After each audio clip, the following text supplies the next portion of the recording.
This episode of Brains on Games is a preview of a tableau building game about lawn care.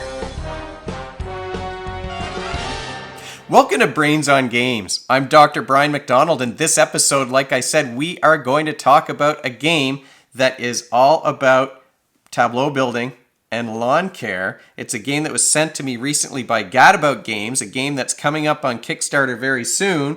It's a game called Turf War. Look at this tiny box. This is a two-player game, a card game, for players aged 13 and up, and you can play a game in only about 20 minutes. It's a super quick one.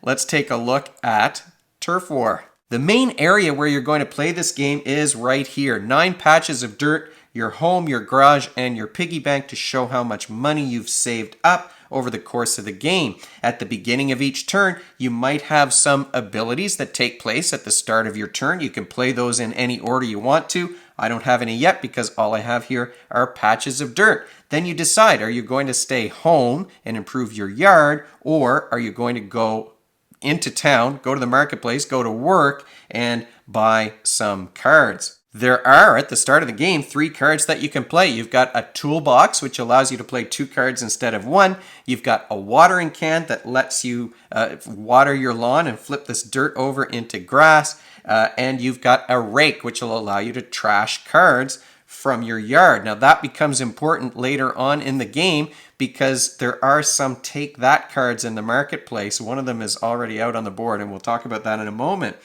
I'm limited in my options at the start of this game. I've only got those 3 cards, and really the only one that's useful to me is the watering can.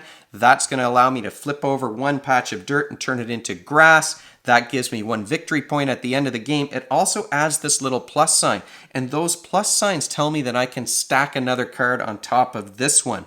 The plant, now if you look up here at this row, which is the marketplace, I've only dealt out 1 plant, so the tomato patch will allow me to, I've got another plus sign on there, but if you've got an oak tree, now all of a sudden I've got 3 of those pluses. So as long as the number of cards stacked on top, and you don't count this patch of grass at the bottom, as long as the number of cards stacked on top is less than the number of plus signs that I've got on that patch, I can continue to add more cards. The beanstalk now will allow me to add even more, and then maybe I'll put the grill up here on top of that. So what are these things going to allow you to do? You've got some abilities that many of these cards will give you. So in this case, this mighty oak that's underneath this other stack of cards, you get 2 extra victory points at the end of the game for each card that's stacked on top of this one. Now the beanstalk doesn't give me any abilities other than stacking more things on top, but now here I've got this grill, and the grill will allow me to pay 20 coins once I've saved up some money to sway a neighbor without doing the other things that the neighbor requires. So you can invite them to a barbecue and that will win them over, but that cost a lot of money. Now on my next turn, I might decide, rather than staying at home because I don't really have any cards that I can work with, I can go to work. What that's going to allow me to do is to earn 5 coins, at least at the start of the game, until you get some additional things in your yard that might allow you to earn more money. In the first game we played, I had solar panels, and that allowed me to earn 10 every time I went to work instead of 5. So your piggy bank looks like this. You've got the numbers along the side, and you just sort of pop it up like this. Now once I earn more than 10, now I've got 15, etc. So it's just these 2 cards that sort of flip around. So I'll earn 5, and then I can buy a card from the marketplace. And one of the ones here I wanted to talk about is this pigeon. These purple cards are the take that cards. So I'm not going to put this obviously into my own yard because that's going to lose me some points. But if the other player is away, I can only do this when the other player is away. I can play cards into his or her yard. So now I'm not going to play this here because there's nothing underneath it, but if I had the grill and the oak and the beanstalk over here, now I can suddenly play the pigeon, and that's going to cause all of these cards to go back into the garage, which is basically the discard pile. The rake allows you to trash a card from the store, so if you want to get rid of one of the cards in the marketplace, you can do that using the rake, or you're going to trash a card from your yard, which is what you really want to do. You want to get rid of this pigeon so that you can start again stacking up those cards that are in your garage. So you would play the rake, it goes back into your discard pile, and you can get rid of the pigeon. Each time a player buys something from the store, at the end of the turn, the marketplace is going to be replenished. So there are always going to be 5 cards in the marketplace. And now I've drawn a dandelion, and that's another thing that's going to subtract victory points from the opponent's yard. So it is a super thematic game. You get to save more money if you have solar panels. If you've got a grill, you can invite people to a barbecue, and that's how you're going to sway the neighbors over. With watering cans or fountains, you can start turning your patches of dirt into grass, and you're adding, I mean, the only thing maybe that doesn't make total sense to me is that once I've got a great big oak tree in a patch on my yard or a beanstalk in my yard, I can suddenly add more things for some reason. That's the only thing that doesn't totally kind of mesh up for me anyway. But you've got neighbors that have different goals, and you've got, you know, abilities, I think, that make total sense. If you've got a birdhouse, you can trash the pests from the store. Why would that be? Because maybe the birds are chasing those pests away. But most of what you're trying to do here is to earn victory points. And once players start gathering these pests into their deck, that's going to make their opponent maybe nervous about going to the marketplace, because now they're away from home and their opponent can start playing pests and negative, take that kinds of cards into their yard. The main point, though, is that you're building up your own tableau. Over time, you're going to get cards that are going to earn you victory points and hopefully some kind of bonuses.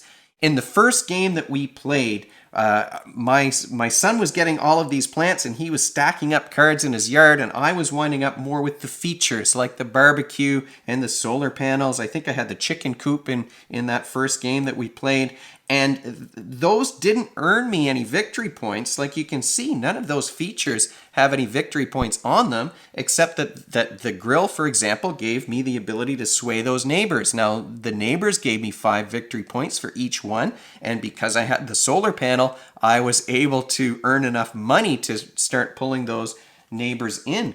So in the game that I played with my son, he was really focused on stacking up cards on top of the oak, because the oak tree gives ×2 for each card on this particular stack. Plus you would get an extra victory point for the pink flamingos for all the cards that are in the row. So he was really concentrating on the top row.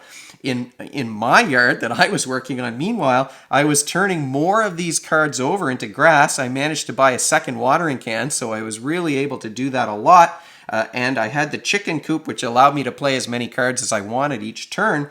And I was playing those features, but I also had a card that gave me 2 victory points for each feature. That wasn't enough to allow me to win the game, because his oak tree was really giving him a lot of bonuses because he was stacking plant after plant on top of it. So I didn't win in that first game, but that's 2 different ways that you can build up your tableau, because different cards are going to give you different bonuses through the game.